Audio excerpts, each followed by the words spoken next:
Hello, my name is Isabel Daniels, and I'm the Development Manager here at the Newcastle Public Library. So in today's presentation, I'll be discussing endowments at the Newcastle Public Library.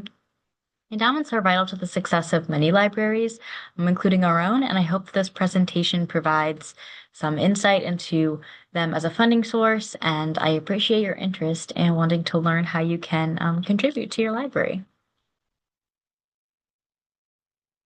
Okay, so the structure of today's presentation will be as follows. I'll do a brief overview of what endowments are and then the procedure to start one at the library. I'll go over how endowments play into our funding strategy, and then I'll review the endowments that we have at the Newcastle Public Library, and I will conclude with how you can contribute to the funds.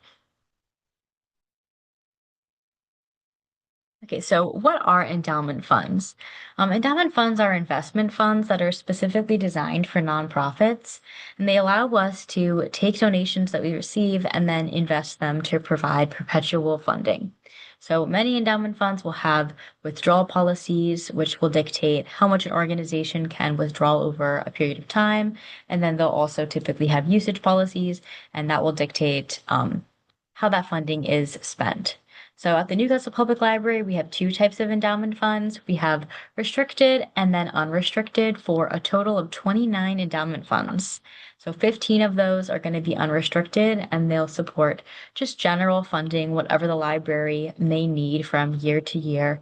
And then we have 14 of them that are restricted. Each of those supports a specific cause and materials. So the process for developing an endowment fund can go a couple different ways, but they typically follow this procedure. So it'll start with the library receiving a large donation. So this could be a donor that approaches us and wants to contribute, or it could be a donor maybe leaving us a donation through their will or their estate. So the development team will set up a meeting with the donor, and then they'll go over how the endowment fund should be spent, what the goals are for the fund, and all of that will go into the contract. So the contract will be made and signed by both the library and the donor. If the trust is decided to be restricted, then it will go into the contract that the money that can be used only for the intended purpose. And then other things that will be discussed and included in the contract would be how long are we going to reinvest the money before using it for purchases? If we want the fund to grow a bit quicker, then maybe we reinvest all of it for a certain amount of time. If maybe we don't need large amounts of funding for a specific cause, then maybe we'll look to purchase a bit sooner. So after that, the donations will be used to create the fund, and then the fund over time will earn interest and continue to grow. Sometimes we'll also market it to the community, and then other donors can contribute. So that way, maybe it'll grow a bit faster. And then the final portion of the process would be that the money is then used to support the need.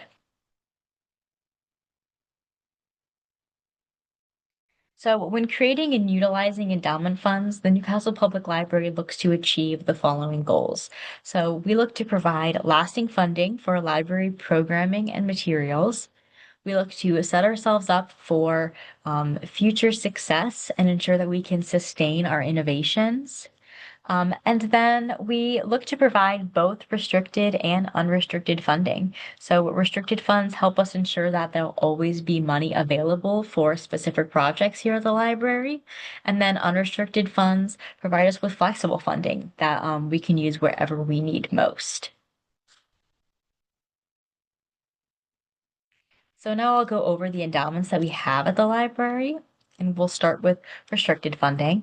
As I stated prior, we have 14 restricted funds that each have a different purpose. So these three are our newest endowment funds. The Cascade Park Trust Fund was established in 2024 by a patron that has particular interest in Cascade Park. So it supports all the parks in Lawrence County and then the programming that we do within them. So sometimes we do children's programming in the parks, and it will go to support that. The Best Sellers Trust Fund was started in 2025 to support the purchase of ebook bestsellers. So this donor was very passionate about ebooks and wanted to assist us in providing those services to the community. And then the Pride Trust was also started this year, and that supports materials and programming related to LGBTQIA plus individuals and Pride related events that take place in Newcastle. So next we have the Cam and Tom Pethero Trust. This was started in 2024, and it supports the purchase of books relating to history, American Civil War, mysteries, and gardening. We have 26 books so far in this collection, and we've only had it for a little over a year. Next, we have the Joshua Kaplan Memorial Trust. So this was started in 1947. Joshua Kaplan was a World War II pilot who unfortunately passed during a mission. And this fund was created by his parents in memory of him. So it supports his interests, including economics, travel, biographies, and then books that provide a better understanding of men. And then the goal is to provide educational materials. The Louise M. Ward Memorial Trust was started in 2024. So Louise M. Ward was from Youngstown, Ohio, and she left a portion of her assets to the library to support her wish of providing the public access to literature.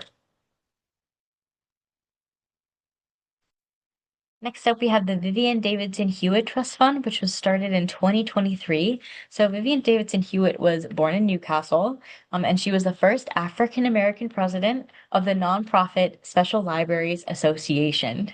So this fund was created in her memory, and it supports literature relating to Black, Indigenous, and people of color. We have over 70 items in our catalog that have come from this fund, and we've had several programs that have been supported. So we've seen a lot of success with this fund since its start. Next, we have the Federation of Women's Trust, which was established prior to 1997. So the Federation of Women's Club came to Newcastle in 1892, and they have a long history of philanthropy, including this fund, which supports the purchase of books specifically for women. Then we have the Chuck Tanner Trust, which was established prior to 1997. It's in memory of Chuck Tanner, who, as many of you probably know, is a professional baseball player from Newcastle. And this fund supports the purchase of books relating to sports.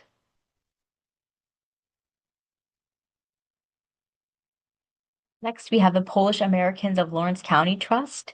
So this one was established in 2023 to continue their mission of providing the county with literacy, education, and just in general, a greater understanding of Polish American culture. And then we have the Wellesby Clendenin Trust. This one was started in 1956. Mr. Clendenin was a known lover and prominent merchant of flowers, and he founded the Graceland Cemetery. So upon his passing in 1919, the library received funding to support the purchase of books pertaining to some of his interests, including art and history. Then we have the Lawrence County Garden Trust, established prior to 1997.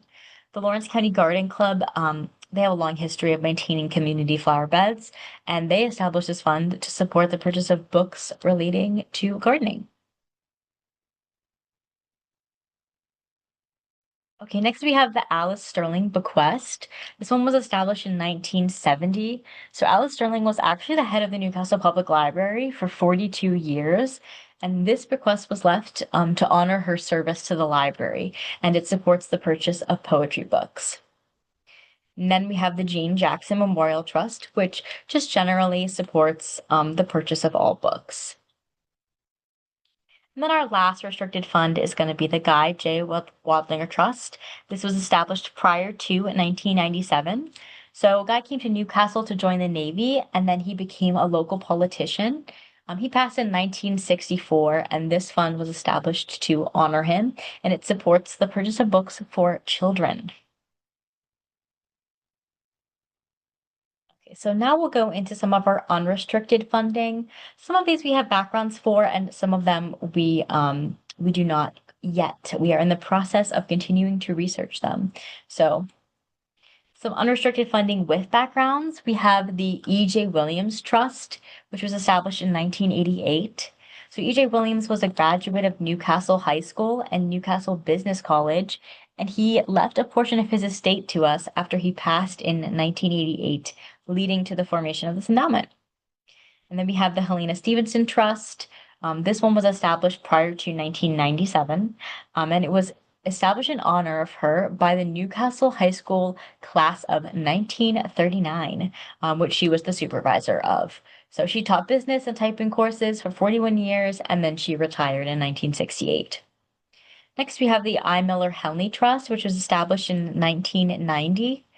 This was formed in memory of Irvin Miller Henley as a way to give back to the community after he passed in 1990.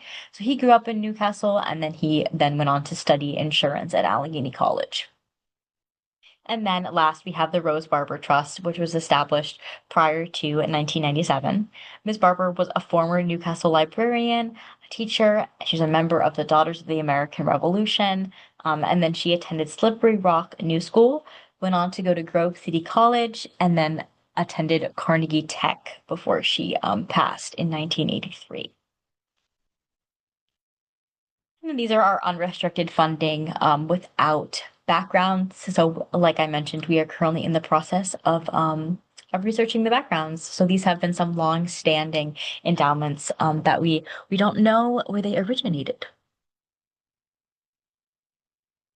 Here I just have a little demonstration of how some of our trusts have grown since 1977. So the Chuck Tanner Federation of Women Trust and Lawrence County Garden Trust are some of our longest standing restricted funds. So the Federation of Women has actually grown 36% since 1977, and then the Chuck Tanner and Lawrence County Garden Trust have each grown 31%. Okay, so how can you help the library?